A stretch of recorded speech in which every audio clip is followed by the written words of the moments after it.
Ignorance is simply the soil that the seed of education needs to be planted. And you can tweet that out, people. I'm just going to say, because with education, you can grow what is supposed to be there versus what the people are living in now. Welcome to RevOps Champions, a podcast designed for revenue professionals looking to advance sales and marketing initiatives through the role of RevOps within their organizations. In each episode, we feature leaders who are leveraging technology to drive operational efficiency, revenue, and improve the customer experience. Listen in and learn how to become a better RevOps leader within your own organization. Let's get started.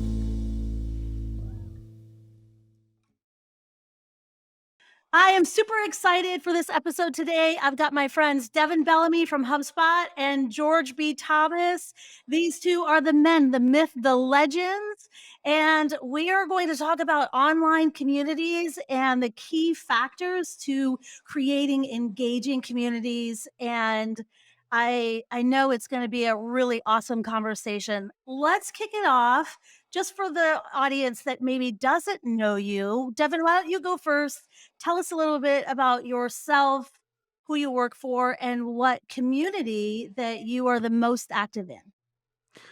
Cool. So my name is Devyn Bellamy. I work for HubSpot. I'm a senior marketing manager in the partner enablement. So I work with the HubSpot partners. The communities that I am most active in, I'd say the first one is the partner community. I've been a member of the partner ecosystem for quite a few years now. First as a partner and now as a HubSpotter working with the partners. And so I create a lot of video content and just talk to partners in general. And I'm also the founder of Black and Inbound. And that was a community that started out as a hashtag back in 2016. That's awesome. And we actually have some clips from that will be added in post-production. So I'm really glad that we had the opportunity to talk for a few minutes. And we were there was a whole section at Inbound 2022 for the Black at community, and it was just fantastic. Every time I walked by it was just thriving with people. I loved it. There's a phenomenal team of people that work together that make that happen. And I'm just impressed with every single one of them and what they accomplished there. Absolutely. And it was, may I say, gorgeous. I think it was the absolute most beautiful area in the whole exhibit hall. Shout out to Cassandra Mendes. She did some amazing stuff. If working at HubSpot doesn't work out, she can always just switch to being an interior designer because it was gorgeous. It really was. It was. How about you, George? Yeah, so overarching, the community that I'm most part of is just the HubSpot community in general. That could be certified HubSpot trainers, that could be HubSpot partners, that could be whatever. It's just HubSpot in general. The fun thing for me is I've actually had the opportunity to build 3 micro communities inside of the HubSpot ecosystem. So back in the day in 2013, we started the Hubcast at the sales line, and that quickly became its own little community around podcast content, HubSpot how-to content. After that, I ended up creating Sprocket Talk at Impulse Creative, which we grew a YouTube channel over almost 8,000 subscribers, had a website, membership, all sorts of fun stuff. And again, around HubSpot education, interviews, how-tos, really helping people just get in, get out, get back to work, but give them the tools that they needed. And now the latest and final community, dare I say, at georgebthomas.com with the Hub Heroes. And again, not reinventing the wheel because we know what works, but it is a podcast, it's a YouTube channel, it's helpful and valuable content, and much more that we'll talk about for the rest of this interview when it pertains to actually building a community around something or someone that you're trying to build. Right on. And I just have to laugh. When we go back to the Hubcast days, I can remember having a little travel microphone that you carried in your backpack. And wherever we could find a little corner for you and Marcus to record, that's what you did. You even going way back in the day, you just did what you had to do wherever you were in order to keep the momentum going.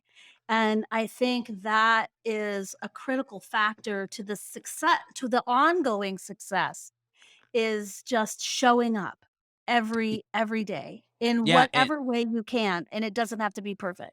yeah, no, it doesn't have to be perfect. And it's funny, Tiff, to hear you talk about it. It was the ATR 2100 microphone, which was nice because it's USB and you could be anywhere. But the key point of what you're talking about, and it's one of the superpowers. By the way, I think we have superpowers. That's why we're able to do what we can do. One of my superpowers, I didn't realize it was a superpower, and it is just being able to be behind this mic and communicate with humans. When Marcus first brought up the idea of a podcast, I told him, "You're out of your mind, dude. I hate my voice. I think my voice is squeaky. I've had to live with it my entire life. Yet when we started the Hubcast, we got to the I think it was inbound 2014, and I heard over and over, dude, you sound like a radio announcer. And I'm like, what? And my Both of biggest you do. yeah, what I thought was my biggest weakness ended up being one of my superpowers that I actually leverage for now the past 10 years. But the second one that I'll add to that is, and you alluded to it, consistency. No matter what, no matter what, consistency, showing up, creating that value, creating that content, caring about that community over and over and over again. Preach it, brother. So, speaking of caring about that community and the consistency, Devin, what are the struggles that you have had, whether it's starting the Black and Inbound community or the Hub Partners, whichever comes to mind, but or even once it was started, the struggles for, boy, keeping that ship going and headed towards the North Star that you had in your sights? Sure. Well, with Hub Heroes, it was easy. You just show up and kind of hang on to George, and everything else more or less takes care of itself. The man is a force of nature, and I can say that I was a fan of his before he even knew my name. So I am definitely a George B. Thomas stan. But as far as Black and Inbound's concerned, my biggest challenge, and actually the reason why I created Black and Inbound, is that in real life, I have social anxiety issues. I am not good with people in one-to-one settings, which is hilarious because I'm great with people in one-to-many settings. You give me a microphone, you put me on a stage, I'm going to crush it 10 times out of 10 because that's just what I do. But if you sit me down and tell me to have a conversation with someone, it's like, oh my goodness, the world is closing in on me. So that was the biggest challenge for me. But coincidentally, it's why I started Black and Inbound, because when I went to my first inbound in 2016, it was unlike anything I'd ever seen before, and quite possibly could have been the last time I would ever be in a situation where I'm surrounded by so many like-minded individuals, so many marketers, and so many opportunities for connection and growing my social capital, because I had finally figured out at the ripe old age of 35 that if I was going to build my career, it wasn't going to be about answering job listings. It would be about who I knew. And I knew inbound was the place to be to meet the who's who of the world I was trying to be a part of. But again, hate talking to people. But my other superpower is direct sales. I can go door to door and sell anything. Did it for a number of years. Not the best job, but it is, as we used to call it, the boot camp of the business. And so what I did is I took my ability to sell with this hashtag, and I went to every single Black person I could find and said, hey, did you hear about the hashtag? And they said, no, what do you mean? I'm like, oh, Black and Inbound. It's the thing. You got to check it out on Twitter. All right, catch you later. And so what I did is I had my 5 steps of the conversation, and then I incorporated my fear of loss. Everybody's talking about it. You got to check it out. And I was just thinking door-to-door sales, and it kind of grew into this thing, and it was awesome. But the biggest challenge for me was just getting off my butt and doing it and having the courage to be the first person to start talking. Everyone loves being in conversation. Nobody wants to be in a room talking to themselves while everyone ignores them. I have Yeah. this vision, and I know you don't live in Cambridge, but I still have this vision of Devin going from office to office at HubSpot and practicing his speech on, joining the community. So that's hilarious. I think that's great. I also identify with I am much better in groups than I am one-on-one. There's something about that, and unless I really know you, I love the one-on-one, but with people that I don't really know very well, I definitely get tripped up in especially now that we do so much virtual like this. 3, 4, 5 is a magic sweet spot for me. Up to 10, of course, I can stand on stage, not like George can, but I bow to the master there. No, How about you, no. George? Talk to me about your struggles. Yeah. So first of all, let me unpack. I love Devon's story about I made it a thing before it was a thing so it could become a thing. By the way, that's Yes. inbound. That literally is HubSpot's inbound. They made it a thing before it was a thing so it could be a thing. So that's super powerful to break down that strategy and something that one of the listeners or viewers might be trying to build as they move forward past this piece of content. It's funny because the things that were originally these hurdles, the potholes, the difficulties of community have long past like gone by, but I want to talk about them. And I'm actually facing right now what I'll call a new demon, which is new to me, and I'm trying to figure out how to slay it and move forward and really give the maximum amount of value to the HubSpot community as humanly possible. But let me go back in time a little bit, because honestly, one of the things that was the biggest hurdle to creating a community was myself.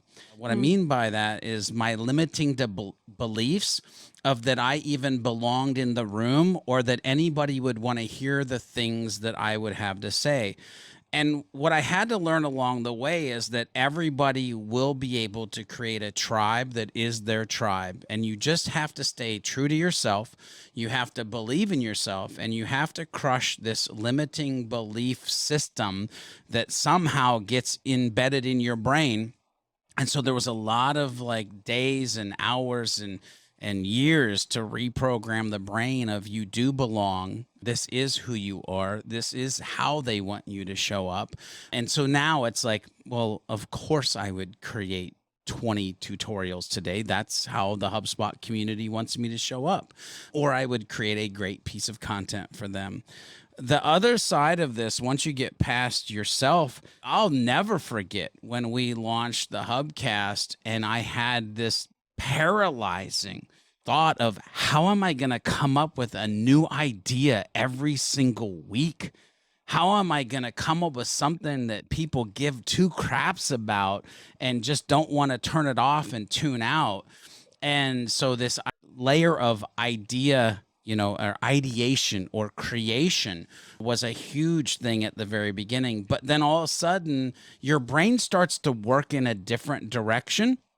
And Tiffany, you've seen me do this, where I'll be in the middle of a conversation. I'll be like, ooh, that'd be a great blog article.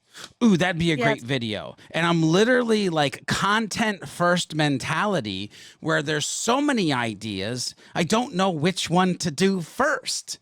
Versus where it used to be of like, I don't know what we're gonna, what we're gonna do. Now, here's the thing that is, I think, the biggest hurdle or pothole to the Hub Heroes community, and that is scalability.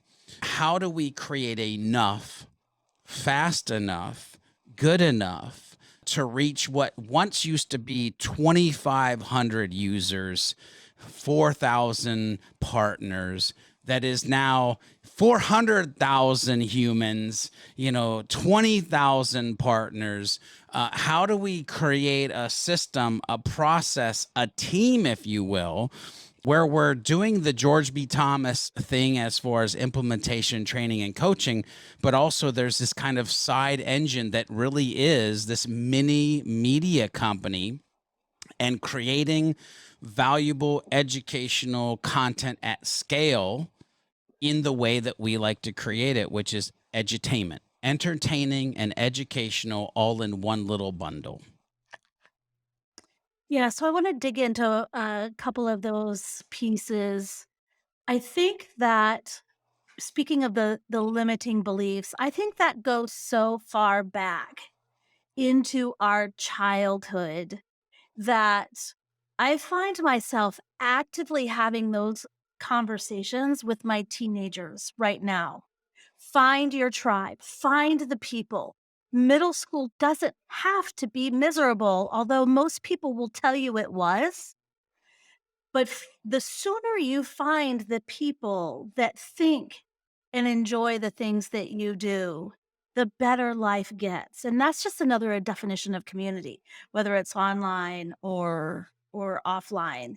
I also think the scaling of a community. Have you ever been engaged in a community that a virtual community and there was a great, whether it's LinkedIn or a Facebook group, and there's a great conversation going on, but there's already 300, 5,000, 10,000 comments.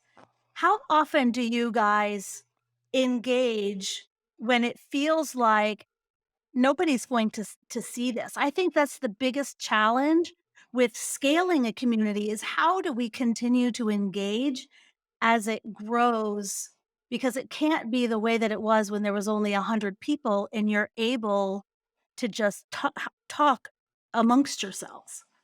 Yeah. I mean, let's be honest. That's why HubSpot created HubSpot user groups.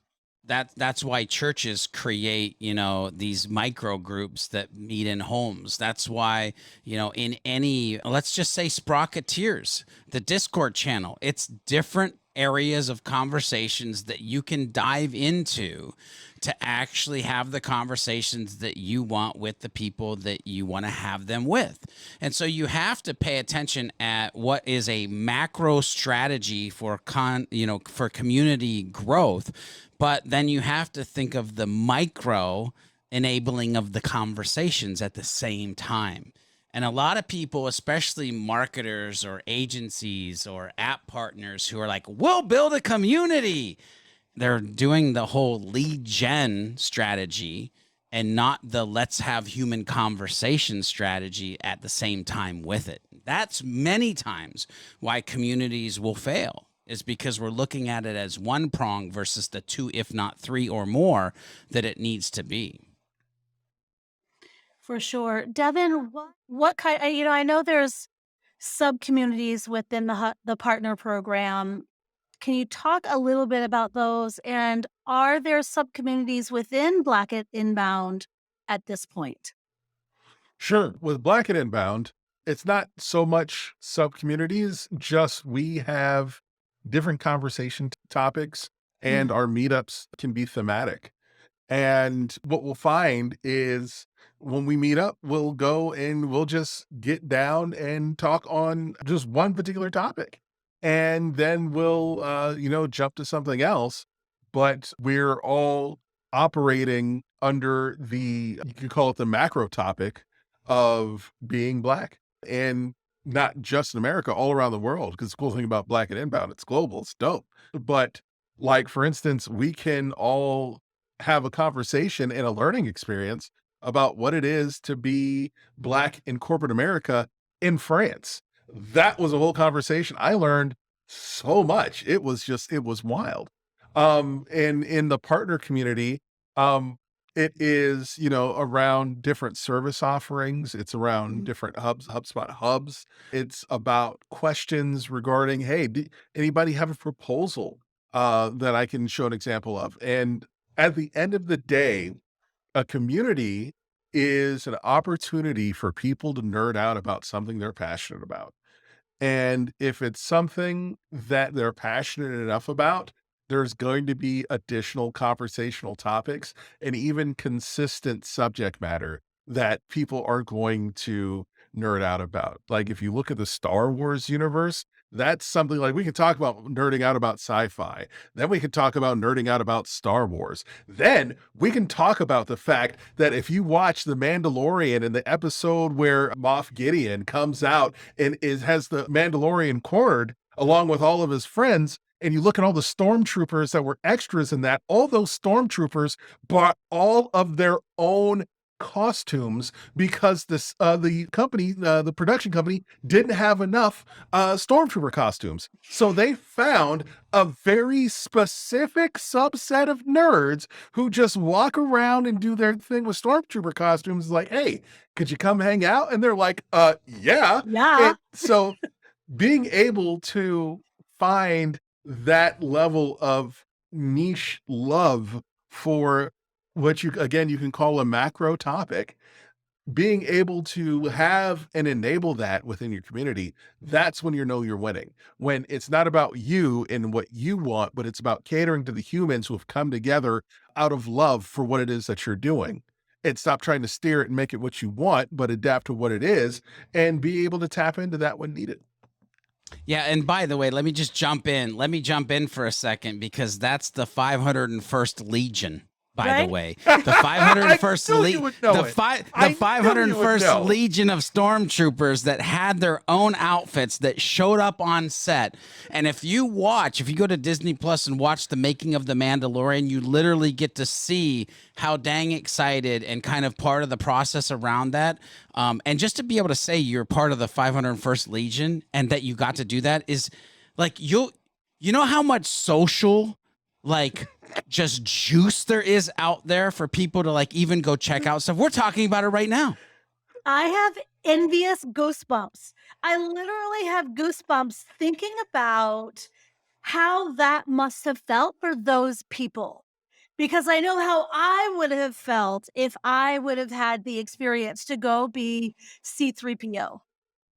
That is the ultimate Star Wars bucket list for me, is to be C3PO. And I literally had goosebumps from head to toe just considering the possibility. I feel like what you just said, Devyn, was embrace the conversations that the community brings up, as long as they're respectful, right?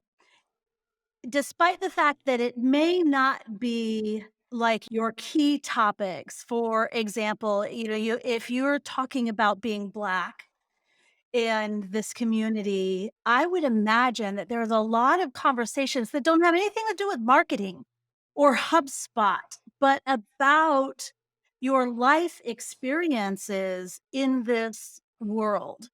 And not to shy away from those conversations, because that's actually the glue that keeps you all together. That's it. And the thing is that even the disrespectful conversations, you don't have to engage, you don't have to feed the trolls, but also listening to the difference between a troll and a detractor and Mhm. understanding what someone's negative experience might be. And it could be an opportunity to improve what you got going on. Absolutely. And I'd add a third there. So you mentioned a troll and a detractor. I would add, I think there are people that fundamentally misunderstand without any ill intent. Mhm. And so being able to have a conversation with them, I say this with my kids all the time because they think that I'm saying one thing that's completely different of what they're saying. Let's talk about this so that we can gain some conversation back and forth. And I think in the closing, I think Obama referred to that. Let's have a conversation so that we can understand each other better, and that's how we move forward together as a country. Now we're getting way off to the Well, side. but you're not though, What are really. some You're not really getting off to the side though, right? Because at the end Okay. of the day, that's another superpower to if you're going to build or grow a community is this thing of conversation. And when I think about that, it's about conversation in the effort to listen not conversation in the effort to be right. And there's a level of, if you're going to go in this route of community, you have to be an open-minded human being, meaning you're listening to educate. Like one of the things you said, there's a third thing here. Tiffany, I would use the word, and unfortunately the word has a negative connotation, but I don't mean it in a negative way. The layer of ignorance. Which, by the way, ignorance is simply the soil that the seed of education needs to be planted. And you can tweet that out, people. I'm just going to say, because with education, you can grow what is supposed to be there versus what the people are living in now. And so thinking about this from the level of conversation, listening, and what you do out of that is very important. And hopefully we get to a point where we talk about these things that we do to kind of build these communities or enable these communities to grow themselves, actually. Sure. So speaking of that, what's working well? What's working well is that we're listening and we're engaging. As we're rolling out a program in the partner community accreditations, we're hearing and listening to everything that partners are saying, not necessarily engaging in all of it, because there are people who are detractors and there are people who just talk because they want to be heard. But we're definitely listening and making sure that not only is the messaging appropriate, but understanding that what we're doing for the program needs to be appropriate, because ultimately these are the people that we're doing it for and want to engage in our product. And so the thing that will always work well is listening. And when did you realize that that was happening? When did you realize that it was going well? And I think sometimes there's this point of you start something and you're not sure, and then there's like a point which you turn a corner and you're like, okay, I'm going to double down on something. Well, at the end of the day, you have to be authentic and be true to yourself. And this is just a general community statement.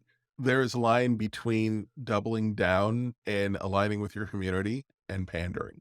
And what you don't want to do is basically be authentic in anything, inauthentic, I should say, Mhm. in anything that you do. You want to, even if your authenticity is not aligned with your community. Like, you look at all the different brands that have been hijacked by nationalists, and you look at the different brand responses. Some of them are silent and just quietly collect the money from their newfound popularity. There are others that just like make the statement, "Hey, chill out." But then there are other brands that are flat out like, "No, this ain't what we do. This ain't what we believe. And as a matter of fact, we're going to donate all kinds of money to these organizations that represent the antithesis of the vitriol that you're spewing." And that is the kind that I respect, because even if it can seem counterintuitive, be true and be authentic. And at the end of the day, you're going to be respected, whether you're liked or not. At the end of the day, there's always going to be someone you can find that can like you, but respect is finite. Yeah.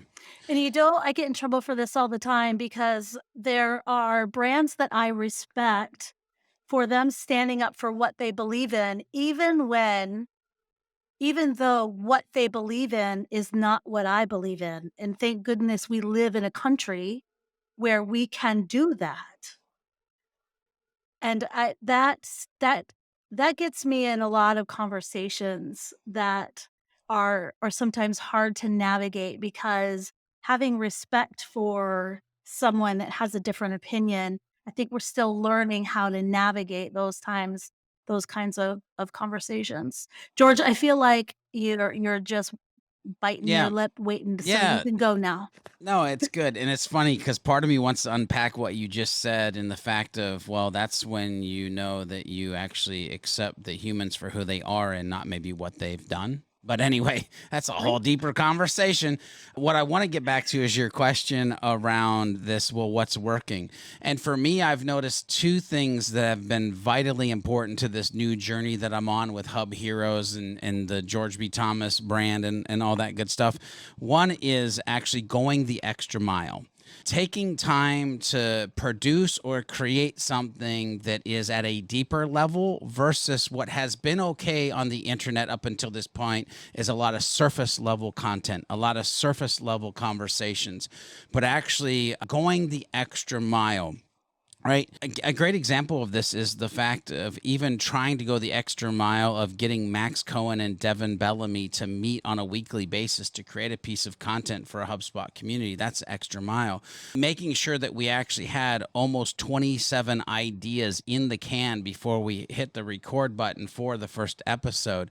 Making sure that we're putting together a team that actually helps us ask the right questions, have the right conversations, go deeper than what, historical podcasts that I have created actually went.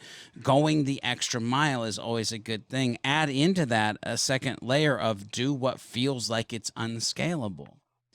What I mean by that is, and I was having a conversation with my son the other day, and he goes, Dad, how much money are you going to spend on creating people into cartoons? And I said to him, I'll spend as much money as it'll take, because the thing is, as you cartoon people, as people start to have those conversations, that is social conversations, that is reciprocity, that is actually evoking an emotion. I can't tell you the emotions that I see via email or via social when I deliver a Green Lantern to Kyle Jepsen, when I deliver an Iron Man to Kevin Dunn, when I create, a green, and I don't create them, by the way, I pay to have them created, but Eric Brenner as the Arrow, Christina Garnett as, Scarlet Witch. Thank you. Right. So I'm creating this hub as the Lady Sprocketeer. There we go. Like it's coming, people. It's coming. So, but the thing is, right, I'm creating an entire Hub Heroes multiverse of characters. By the way, don't care if it's Marvel, don't care if it's DC. We're bringing them all in. But the idea is it's something special. It's actually unscalable, but I'll continue to do it the entire time that I'm doing this thing, because it's just so ingrained into who I am and who I'm trying to show up as. And that is creating these moments, right? You go to my website, it's about being the catalyst for these moments. And so whether it's creating a cartoon, whether it's creating 1,000 episodes, but it's doing that thing that at first feels unscalable. Because here's the thing, going back to what we originally talked about was consistency. By the way, I'm nothing special. As much as you guys want to say the things that you've said on this episode, I am just a human being that actually did something very unspectacular. I created HubSpot how-to content. However, what makes it exceptional is that I've done it for 10 years. That's the difference, right? Mm-hmm. Just like you said, Tiffany, showing up, doing the unscalable day after day after day after day. And then all of a sudden it becomes like this exceptional, amazing story that you can sit back and tell to the community, to your kids, to your grandchildren, whatever. And that takes resilience sometimes to keep marching forward when you might feel like nobody's listening, nobody cares, right? You start to get, and oh my gosh, how many conversations have you and I had about when I'm all up in my head about why am I doing this? And the cartoons, that creates a permanent connection to your community. So what can we all do in our own communities to create a permanent connection? What does that look like? Man, I love this question so much. So I think it comes down to, and I always used to call this owner mentality. Like, you own the community, you own the process around it. You have to like just head first all the way in. Everything you have. And so when you think about owner mentality, where I am starting to go is with this kind of play on the word CEO, right? And what I mean by CEO is there's something that you're doing with each of those letters. First of all, if you're going to build a community, you have to create. I don't care what it is, but you have to create. You have to create some type of content, video content, textual content, audio content. You have to create the space for them to show up. You know, the value, you have to create the value that they're going to fall in love with. So there's this idea of create. The second thing, and I think it's probably the most powerful piece of it, is you have to be empathetic. I'm not even going to try to go there. You know what I'm trying to say. I do. Empathize. There we go. If I let my brain catch up, empathize with the humans that you're actually serving inside of your community. So you're creating a safe space, you're creating the content. It is based out of empathy, walking a mile in their shoes, understanding the problems that they face, believing in the aspirations that they're trying to reach. Right. And then the next piece of it is actually optimize. It's optimizing the things that you've created. It's optimizing the life that they can live. It's optimizing you as a human being so you can deliver the most to them. And if I think about this, for me, that actually came down to working with a coach. And the optimization part is what I'm speaking about, because y'all know that I create content, I create community, I empathize, I am as human and authentic as I can possibly be. You get what you get on stage at my fire pit at home or wherever we meet. I know that for sure. The optimized part for me was working with a coach and literally being asked, what would happen, George, if you showed up as a whole ass human?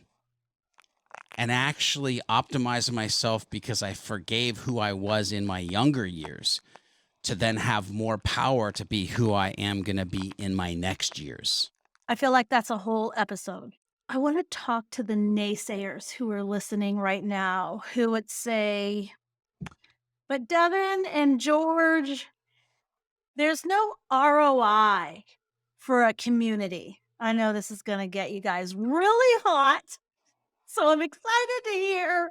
Get your gloves out. Why does a community either have an ROI or it doesn't matter either way? Devyn, go first. Okay. If people aren't excited enough about what it is that you're doing to share or to nerd out about it, it's not going to matter.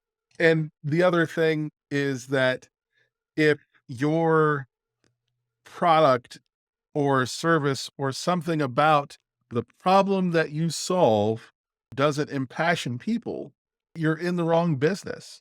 But most importantly, community is one of the best opportunities you can get to delight. It's an opportunity for you to put your ear to the, like, my favorite example is a trend that you see on TikTok. I think it's a functionality that's built into TikTok where you can create a video reply of someone in your comments. And it shows that comment on like that level of community engagement and getting people to, it inspires other people to engage with hope that they get that recognition. It's like there is so much potential for ROI in community building and in solving problems and making your customers grow better, making your company grow better. It's like there's a reason why HubSpot is focusing heavily on community in 2023. The name of the team that I'm on is community-led growth. I mean, there's no point in having an evangelist if they don't have any place to evangelize. I just made up that word if it's not a real word. No, that's a word. You're good. So, oh man. So this frustrates me because there's probably 27 different ways that I could go with the answer to this question. But the question is, what would you say to somebody that believes there's no ROI in community? Well, I'd say it's horse crap. That's the first thing I'd say, just to get it out there. Because here's the thing, and the direction I'm going to go is when we say the words or the word ROI, return on investment. Unfortunately, what people do many times when they set out to build a community is they are focused on actually the success of combining a couple or a bunch of people together to be able to eventually turn it into a revenue generating process or system, or lead generating system or process. The unfortunate thing is community is not about success. Community is about significance. So if your goal is significance, and the way that you or your company is able to pour themselves into the lives of the humans that you're serving, and your whole goal is to be significant in the world. By the way, HubSpot's goal to be significant to businesses who need a better way to do business in a digital world. That's what they are trying to do and have tried to do since 2010 or whenever it started. That's why I bought in. Don't call me a customer. Call me human. Give me a better set of tools to actually treat people better. If I go back to an earlier conversation, HubSpot for me has actually only been a doorway or a window to teach people how to be better humans through the lens of HubSpot. Okay, so it's not about success. It's about significance in the world. And it's not necessarily about revenue, right? And we said this on Hub Heroes podcast, when people will actually stop thinking about the transaction and start thinking about the transformation, now you're going to get somewhere. Because there is a reason why when I decided to no longer work at an agency, and for 10 years I had been building 2 other communities, that it was literally like walking over to the wall and flipping on a revenue switch, because I had been focused on relationships for 10 years. So the ROI is there, but not if it's your initial strategy. It's the outcome of what you'll do because of it. I think the key word there is significance. I think that's pretty powerful. As we wrap up, tell me what's one thing you're going to do this week to make someone in your community feel significant. You talk to them. That's the biggest thing. You be active and answer questions, acknowledge their existence. The worst part about Twitter is when you tweet, you're essentially shouting into the ether, and you may or may not get engagement. You don't even know how you did, or whether or not what you did or said impacted anything.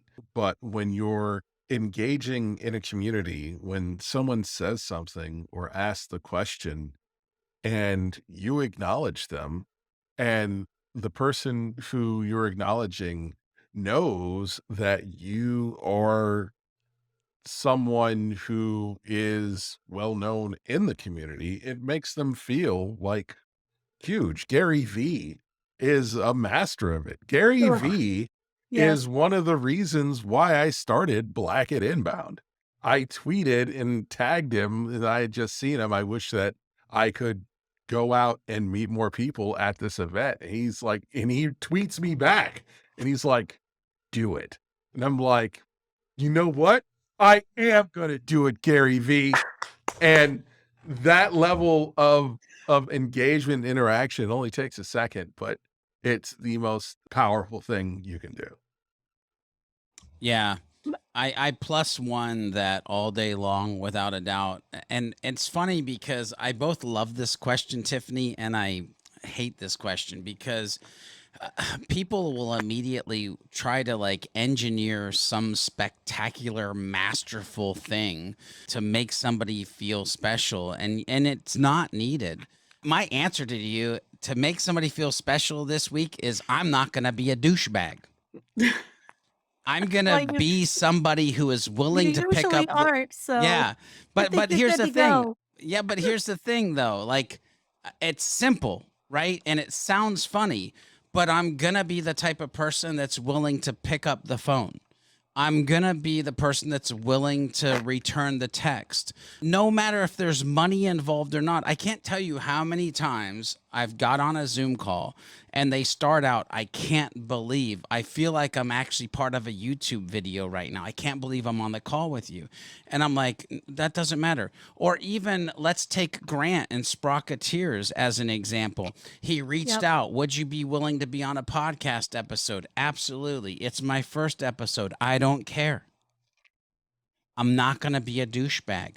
I'm going to be a good human that cares about other humans, creates value in the world, and is focused on being significant to those who choose to be around me. That's how I'm going to make them feel special. The most rewarding part for me usually comes from when I just riff off something about what I'm going through at the moment. And a lot of times I'm processing what it is that I'm feeling by sharing in the community, and I get a reply that says, "Thank you so much for sharing that. I needed to hear that today." Whether it's I needed to know that I'm not the only one, or I needed that reminder, those are the days where my heart is full from engaging in that community, and it usually doesn't have a whole lot to do with the business at hand that spawned the group, but in the connection, right, of the whole community. If our audience would like to join any of your communities as we wrap up, if you would tell us where they can go. Devyn, you go For first. sure. If you want to connect with us at Black and Inbound, you just go to HubSpot.com/Black and Inbound. All And one word, no yep, dashes. nope, just all one word, HubSpot.com/Black and Inbound. And you'll find the link to join the community. You can see the events there and come and hang out. And if you're in the solutions partner community, you should already be in the community. But if not, you can always go to the tiers and benefits guide or your partner resource center, and you'll find links on how to join the different community locations there. Yeah, for me, I'll just keep it easy. You can go to georgebthomas.com, head over to the resource tab. Under the resource tab, you're going to see Heroes or League of Heroes, Hub Heroes, League of Heroes. Under there, you're going to see the Hub Heroes podcast. You're going to see the Hub Heroes blog. You're going to see the Hub Heroes YouTube channel. And you're going to see the Hub Heroes Facebook group. So any of those places that you like to play or educate yourself or want to be involved in, you can do that. But again, georgebthomas.com, engage. I'm here. Shoot, send me an email, george@georgebthomas.com. I don't care. I'm here for it. I'm here for you. That's love. That's love. And I believe that all three of us, George, I know you are. Devyn, I'm not sure, but we're all in the Sprocketeer community that Grant founded earlier this year. So you can also find any of us. Probably the easiest place to find that is just search for Sprocketeer on LinkedIn, and that will come up, and there'll be links to the Discord group from there. So thank you, gentlemen, for always being legends. I'm so grateful for your time, and let's talk soon. Absolutely. Thank you. Pleasure to be here. Have fun. Thank you for checking out this episode of RevOps Champions. This show is powered by Dynamico, a HubSpot consulting firm, helping businesses level up the technology systems that power their ability to scale. If you enjoyed what you learned in this episode, make sure to follow RevOps Champions wherever you listen to your favorite podcasts. Or visit RevOpsChampions.com to get immediate access to all of the latest episodes.